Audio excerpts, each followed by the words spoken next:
इतनी रात गए कहाँ से आ रहा है? हम सब परेशान हो रहे थे कि शाम से तू किधर है। बापू की यह पूछताछ किसना को अखर गई। तुमसे चुप सोया भी नहीं जाता है। अरे जरा मुझे भी सुकून से अपने हिसाब से जीने दो। किसना की तलखी देख बाबू समझ गए कि उनका बेटा जरूर कोई तीर मार कर आया है। चलो इस निकट्टू ने आज कुछ तो किया, यह सोचते हुए बापू नींद के आगोश में गुम हो गए। कमरे में कमली अधनींदी से लेटी हुई थी। आहट सुनकर वह उठ बैठी। देखा कि किसना ने कुछ नोट निकाले उन्हें अलमारी में रखने लगा। कमली की आंखें खुशी से चमक उठी। उसे लगा कि 2 महीने ईंट भट्टे पर काम करने की तनख्वाह आखिरकार किसना को मिल ही गई। कमली को पल भर में ज़रूरतों की झिलमिल करती लंबी फैरियत पूरी होती दिखने लगी। लगता है कि रज्जाक मियाँ ने आखिरकार तुम्हारी पूरी तनख्वाह दे ही दी। मैं तो सोच रही थी कि हर बार की तरह इस बार भी आजकल 6 महीने में आधी ही तनख्वाह देगा। कमली ने चहकते हुए पूछा, अरे मैं क्यों देने लगा? इतना ही सीधा होता तो हमारा खून क्यों पीता? किसना ने घाट पर परसते हुए कहा। कमली ने देखा कि किसना पसीने से भीगा हाँफ रहा था। बेचारा दिन भर मजदूरी और काम की तलाश में भटकता दौड़ता रहता है। कमली ने सोचा कोई और दिन होता तो कमली भी किसना को काट खाने को ही दौड़ती थी। कुछ कमा कर लाए हो, नहीं तो घर कैसे चलेगा? पर आज तो अलमारी में रखे नोट उसके दिल में हलचल मचा रहे थे। कमली गुनगुनाती हुई एक लोटा पानी लेकर आई। लो पानी पी लो, लग रहा है कि तुम बहुत थक गए हो।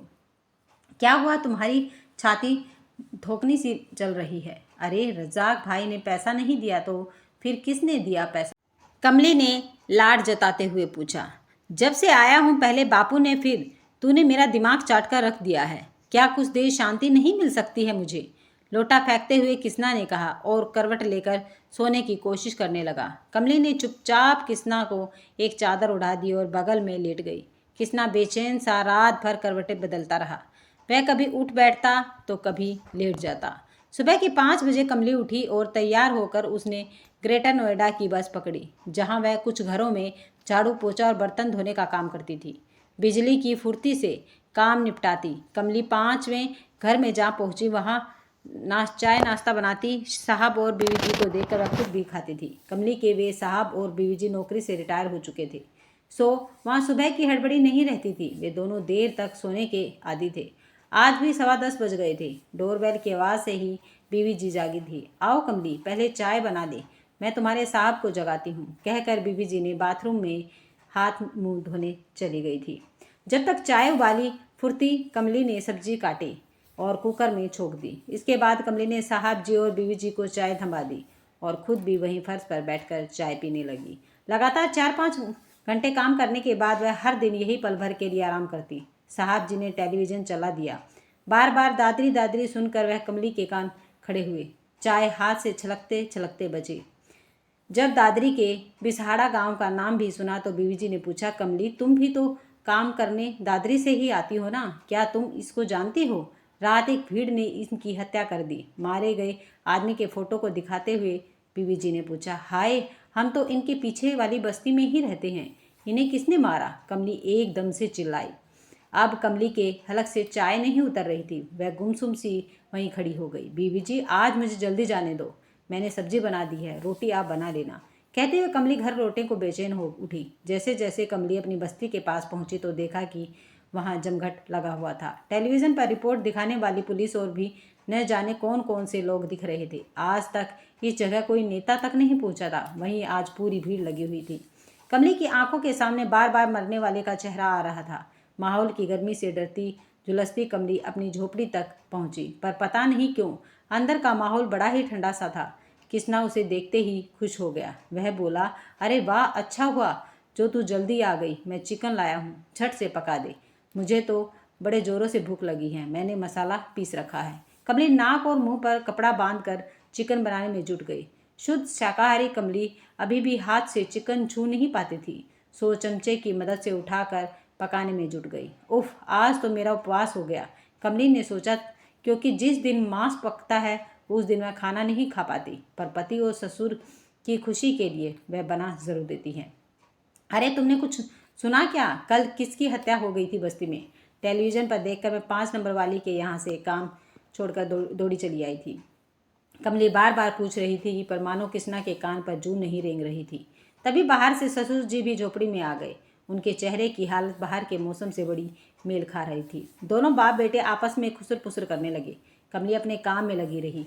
मांस की बदबू बर्दाश्त के बाहर थी। फिर भी कमली ने चिकन बनाया, फिर चावल भी बना दिए। अब कमली को उबकाई आ रही थी। पिछवाड़े में जाकर वह टाट की आड़ में हथेलियों को रगड़ रगड़ कर धोने लगी। फिर नहाई भी। नहाने के बाद उसका मन थोड़ा ठीक लग रहा था। बाप बेटे दोनों खाने पर टूटे पड़े थे। उसे दया आ गई कि हाथ हमेशा तंग रहने के चलते कहाँ इन्हें मांस नसीब होता है। जल्दी वह तो कल रात किसना पैसे लाया तो निकल गई, पर बाहर तो उससे भी ज़्यादा बदबू फैली हुई थी। आबो हवा में फैली ताज़ा मौत की बदबू, अफवाहों की बदबू, उस प्रतिबंधित मांस के जिक्र की बदबू, सबसे बढ़कर अपने द्वारा अपनों को दिए गए दर्द की बदबू, उस ताज़ा बेवा के बिखरने की बदबू, रिश्तों के सड़ने की बदबू। यह सोचकर कमली का सिर घूमने लगा। काफ़ी देर से रोकी गई उबकाई निकल ही गई। हार कर उसे घर में फिर वापस आना ही पड़ा। बाप बेटे दोनों आज खुश दिख रहे थे। मेरे बार बार पूछने पर भी तुमने क्यों नहीं बताया कि कल रात हुआ क्या था? कमली ने नाक पर आंचल रखते हुए पूछा। अरे, जो जैसा करेगा वैसा भरेगा ही, इसमें बताने वाली कौन सी बात है? हमें वैसे भी चुप रहने को कहा गया है, किसना ने कहा। उबकाई आने के बाद कमली का जी मिचलना भले ठीक हो गया हो, पर भड़ास अभी बाकी थी। वह जो मैंने अभी पकाया था क्या मांस नहीं था? कमली ने पूछा। अगर जीव हत्या की बात करती हो तो सिर्फ वही जीव होता है जो दूसरों के घर में पकता है। तुम्हारे घर जो पका था वह क्या था? फिर मैं तो शुद्ध शाकाहारी घर से हूँ।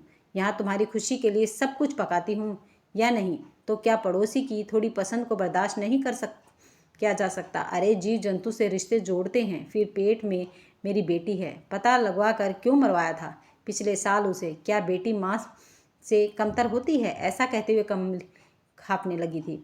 उसे कल रात के रुपए याद आ गए। अलमारी खोली तो सामने ही दिख गए। ऐसा लगा जैसे उसने फिर से मांस देख लिया हो। वह रसोई से चिकन वाला चमचा उठा लाई और उसी से नोटों को ठेलते हुए घर के बाहर निकलने लगी। पागल हो गई हो क्या? पैसे को फेंक क्यों रही हो?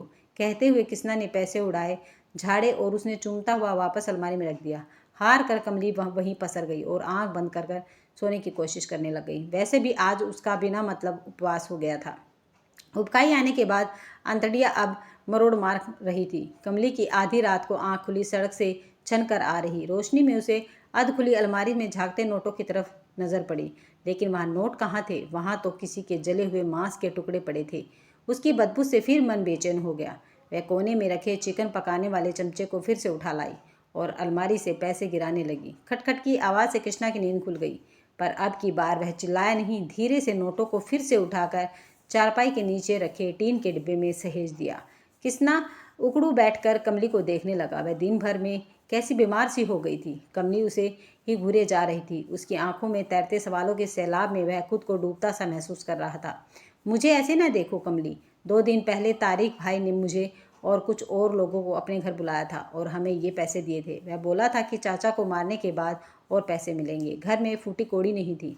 बस बड़ी मुश्किल से कृष्णा ने थूक गड़ते हुए अब मुंह खोला। पर तारिक तो चाचा ही बिरादरी का। चौंकते हुए कमली ने पूछा। हाँ, अब तो जो होना था सो हो गया। खराब तो मुझे भी बहुत लग रहा है, वरना मुझे क्या मालूम था कि वे क्या खाते हैं क्या नहीं खाते।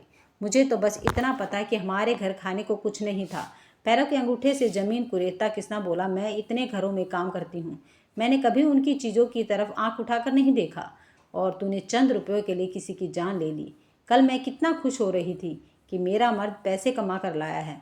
जाने कितने सपने सजोए थे मैंने कि कैसे कहाँ खर्च करूँगी। किसी के खून से रंगे ये नोट हमें नहीं पचेंगे। ये कृष्णा, कमली ने उसके कंधे पर हाथ रखते हुए कहा। मैंने अकेले तो नहीं मारा उन्हें, और भी बहुत लोग थे। कृष्णा ने कमली को बताया। वे दोनों ही अगले 2 दिनों तक गुनाह के झंझावातों से जूझते रहे। रात दिन बड़ी मुश्किल से बिना खाए ही कट रहे थे, क्योंकि फिर उन रुपयों पर उनकी लाली कृष्णा ने महसूस कर ली थी। राजनीति की बिसात पर चालें चली जा चुकी थी। शतरंज के पैदल सिपाही की कुर्बानी दी जा चुकी थी। सत्ता और शतरंज सबसे पहले आम नागरिकों की ही कुर्बानी मांगते हैं। तीसरे दिन ही पुलिस को जीप चुन चुनकर 2 दिनों के बादशाह बने तथाकथितों को अपने साथ लिए जा रही थी, और उन पैसों को भी जिसके लालच ने इन्हें गरीब से सीधे दगाई बना दिया था। बीच चौराहे पर अपनी बिखरी जिंदगी की किरचें चुनती कमली ने देखा कि तारिक भाई मारे गए शख्स के बेटे के कंधे पर हाथ रख रहे थे। कहीं से आवाज़ आई, हमारा नेता कैसा हो, तारिक भाई जैसा हो।